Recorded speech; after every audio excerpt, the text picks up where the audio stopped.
嘿guys，我是小子。这个电脑桌的区域有看过小弟频道的各位肯定不陌生，新来的朋友不知道也没关系，让我好好介绍它。这套桌面是目前小弟频道开箱各式各样科技产品的 A 弱，同时也是我平常剪片工作以及娱乐的区域。平常如果在家有80%的时间都在这边。而这套桌搭是我在2021年的时候完成的，并随着时间陆陆续续迭代后，到了如今的这样子。但这套桌子某些层面来说也是有大大小小的问题，例如桌子原配的滑鼠垫虽然很大张，在初期的时候使用真的非常舒适，但用久了就发现了一个致命的问题，就是小弟所有东西都放在桌面上，导致十分不好清洁。如果要清洁，都要把所有东西卸下来，久而久之就选择使用皮革垫与滑鼠垫去盖住原配的滑鼠垫。而另外一个问题点就是在萤幕支架，因为我桌子的周边是有一圈灯条的，有试过夹在桌上非常不稳，而使用穿桌的方式就能有效的固定萤幕。同时又是因为滑鼠垫的关系，因为滑鼠垫的厚度来到10mm，夹上去之后也是非常不稳定，只好把滑鼠垫盖上去凸一块在那边，又加上23年年底我入坑了键圈，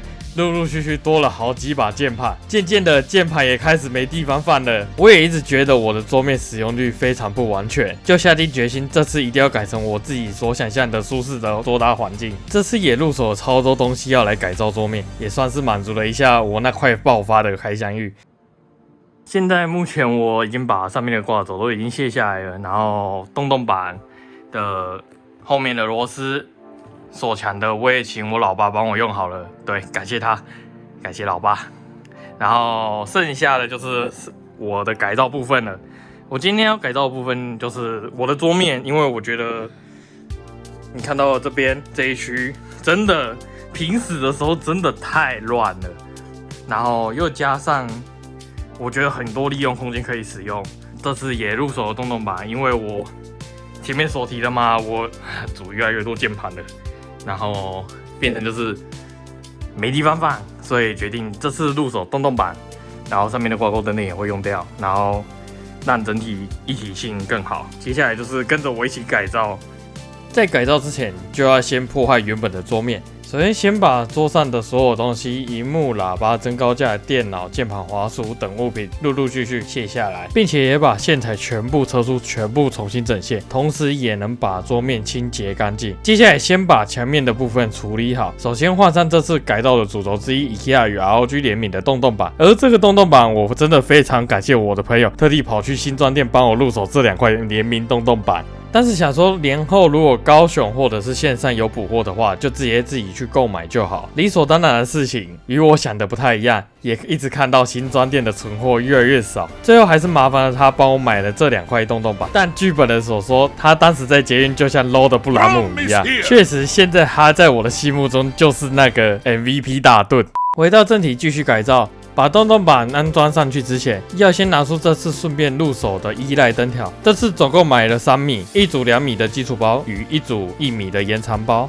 2米的基础包内附有一组2米的灯条，100至240的全电压变压器以及说明书。延长包的部分内容物就只有灯条与一个延长灯条的扣具。接着就把它粘上洞洞板，同时先确认好灯条的走线方向。先粘贴部分上去之后，接着把2块洞洞板都装上墙，装上后沿着洞洞板周围粘贴，完成后并插上电源试试看是否能使用。测试完之后就可以接着下一步了。洞洞板的部分还不仅如此，这次还入手超多洞洞板配件，让桌面更加简洁舒服。而这次入手的配件有小米温度计3代支架、NUS Mini 支架、PS4、PS5 手把支架、1/4云台支架、键盘支架2个、滑鼠支架、耳机支架，还有2个透明收纳盒与一个铁质层板架。然后依据之前规划布局，开始一步一步把每个配件安装上洞洞板，同时确保每个位置都符合需求与美观。安装完配件后，再把各项配备像是小米的温度计、耳机、键盘等一一挂上对应的支架，最后确认每个配备的摆放位置都便于取用，让整体看起来既整齐又实用。洞洞板的部分就告了一个段落。在轮到桌面改造之前，先让我们回到那一天。现在把垫子去下来之后，哦天啊，这边也有一个伤痕的，夹到伤痕的，所以用这种夹桌式的观众自己要注意一下，用久了也是会有这种伤痕存在，就这样子压着压着就变这样子，因为压它的受力都是这样子。然后因为我荧幕是在这边，对，就是受力这样子压着压着就变这样子。接下来就可以继续改造桌面了，而这次的重点就是把原配的滑鼠垫与增高架换掉，以及让整体的实用性更高。改造的第一项东西就是换上特别去定制符合桌子大小的皮革垫，并确认在左中右理线槽的位置，使用美工刀分别切出十字的出线孔，让线材可以更方便的布置。切割完成之后，就可以把萤幕支架做定位，让后续的改造能更顺利的进行。下一步就可以准备把增高架给安装上去，而这次入手的增高架相当之长，它直接占满了我的桌面。打开包装后，就能看到一条超长的增高架本体，还发现他们赠送的5个水杯垫真的是赚烂了，里面还会有2盒配件。我们先从大盒的开始看，首先里面会有2组增高架的底座，中间的支撑架与1包螺丝包，而螺丝包里面会有额外配件的6角螺丝与内6角扳手，另外还附赠了一只小的螺丝起子。而另外一盒小盒的内容物就是我这次入手的额外配件，一个平板支架与5个集线器来整理线材。接下来把底座安装上，同时确认平板摆放位置，并把平板支架给锁上，而集线器分别在会走线的位置进行安装，然后就可以沿着萤幕支架穿过去了。萤幕的部分也能进行归位，接下来就把剩下的东西全部进行归位。但在全部进行归位之前，还有一些东西还没开箱，我们就把它全部开一开。首先就是一组入版的小米3代温度计，内容物会有温度计本体、说明书以及粘贴桌面的支架，而这次要直接挂在洞洞板上，没有要使用附赠的支架。买温度计的原因也很简单，就是看室内温度，以及后续要组 Home Assistant 与 Made 等智慧居家做准备。接下来下一个东西就是一组13口的 USB 3.0 的 Hub。首先打开包装，会直接看到13孔的 Hub 本体。拿开 Hub 之后往下看，会看到一条 A to B 的线材。旁边附赠的线材是一条60瓦的电源变压器。最后一项东西就是键盘手托了。以上就是这次改造的所有内容。改造的最后就是把所有东西与新东西进行归位。首先把电脑的部分逐步清洁，因为日常有在清洁的关系，只要把防尘瓦进行清洁，清洁完就暂时把电脑归位到原本的位置摆。接下来就是把入键圈前使用的键盘把它收起来，收拾完后把防尘网擦干，并擦拭玻璃侧板，即可安装回电脑旧定位。最后就是漫长又痛苦的整线时间了。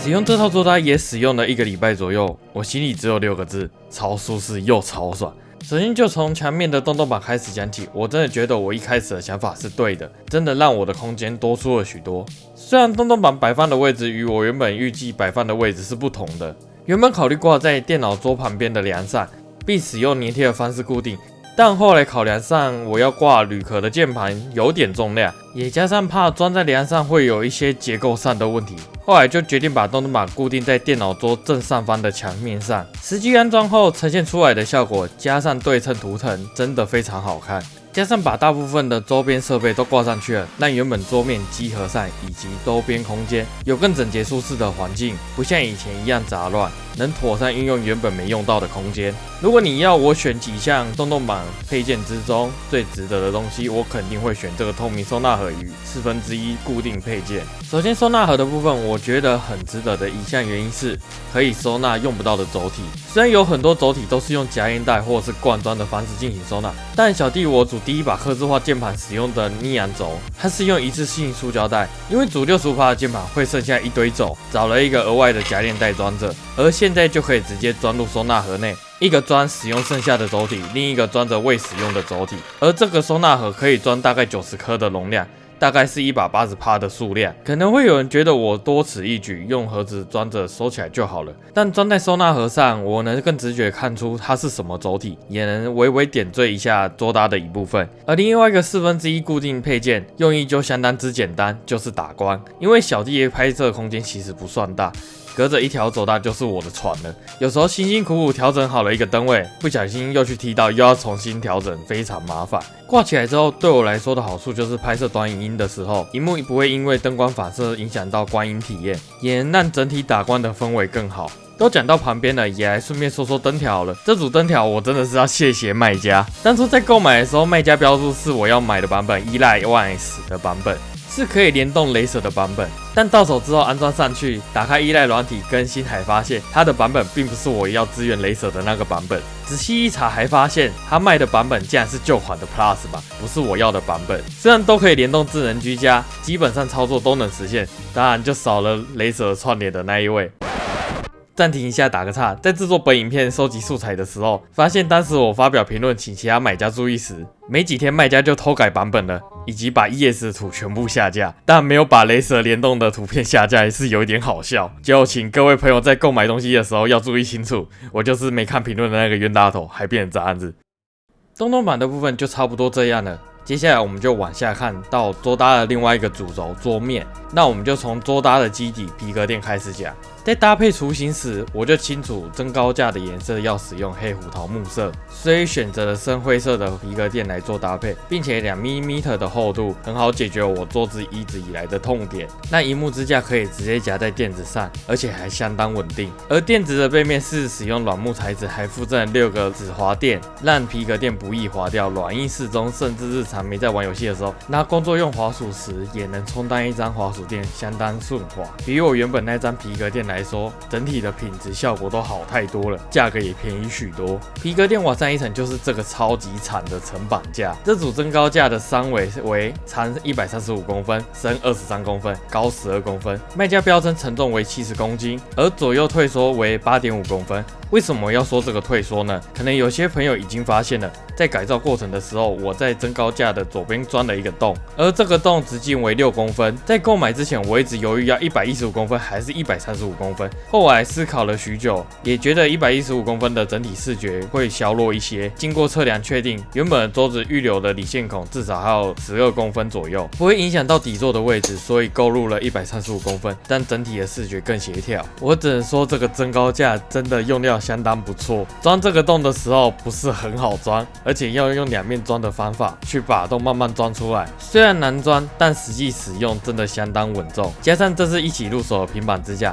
增加了许多桌面的空间可以使用。同时 iPad 加笔放上去之后，萤幕支架的高度也调得刚刚好，既不会挡到萤幕的画面，又刚好挡在萤幕上的黑边，一整个就是强迫症福音。并且我也把麦克风支架也架上增高架上了，加上去之后也解决了我原本夹在桌边因为灯条而不稳的问题。使用上目前是觉得麦克风的高度与习惯的位置高了一些，有点不太习惯。在使用一阵子之后，再慢慢调整成自己最舒适的位置。而这个桌板有缺点吗？我必须说一个无可避免的事情，就算我包了木架送来台湾，可能是在大陆那边运送的时候就撞击到了，也有可能是在集运的时候就有摔到了。在增高架的右上角的位置有一个小撞击损伤，虽然日常使用会被萤幕遮挡住，也是靠墙的位置，但就对我来说有一点小可惜。心得最后就来说说剩下的周边。这次入手的周边真的不多，一个是使用体验，另一个是扩充用。就先从扩充用的 Hub 开始说起。之所以要入手 Hub 的原因，是我原本的这个 Hub 已经长期插满的状态，留一孔是传输资料用，但我的周边实在太多了，又加上去年年底左右入手了某个需要基站的东西，变成原本的7孔就不太够使用了，所以这次就增加了一组 Hub 来分流设备的需求，像是外接硬碟、充电线不太会拔插的 USB 都插在新的 Hub 上，时常插拔的键盘、滑鼠都留在旧的 Hub 上。新的 Hub 也有一些优点是好于旧的 Hub， 就比如变压器的大小不是集成在插头上，而是有一颗额外的变压器。旧的 Hub 是这种超大颗的变压器，真的很不方便。我比较喜欢新的 Hub 这种模式，一条线连到变压器，一条线再连到插座，这样能很好去分配插座的位置。另一个我觉得不太算是优点或是缺点，就是它可以开关，平常用不到的时候就可以把它关闭，有需要再开起来。虽然实际际上没有太大的用处，就是一个该死的仪式感，而且用久了之后，有几率里面的 LED 灯会坏掉。来到改造心得的最后一项东西，就是改善使用体验的全版手托。这就要说我为什么要入手手托了。在入剑圈之前，以前我已经有用手托的习惯了，虽然逐渐减少使用 K5这把键盘，但它的手托我依然一直在使用。当然用久了蛋白皮就一直脱落，有一点麻烦，就开始寻找新的手托。刚开始只考虑木纹或者是大理石这类型的手托，但它就是美观而已。后来看了许多种类，就看到了这组，也就入手了。而这组手托目前使用下来还算不错，它可以放下我手边最高80%左右的键盘，目测应该可以放到96%的键盘，放键盘的位置也给得够深。小弟使用的时候也会把键盘放后面一点，在打字的时候手肘的位置也能刚好靠在手托上面，并且这样子的设计也能有效消除键盘撞击桌面的细微共振声。我觉得我直接录2段差异给你们听会比较快。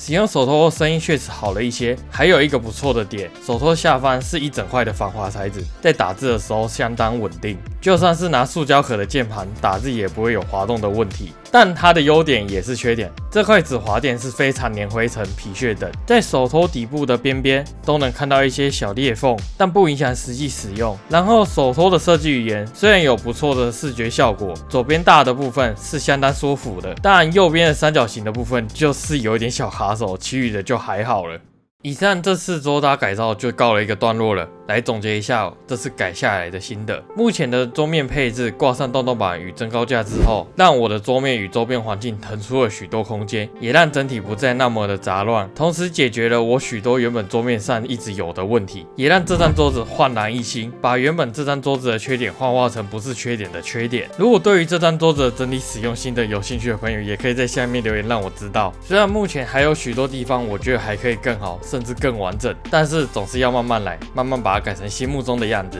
也可以在这之中看看今年用下来会不会发现什么新的缺点，或者是可以更好的地方。最后你有什么桌搭小物，或者是你觉得我要换什么的建议，都可以在下面讨论。如果你喜欢我的影片，不妨点个喜欢、订阅以及小铃铛。你的订阅与喜欢是我最大的更新动力。那我们就下一个影片再见，拜拜。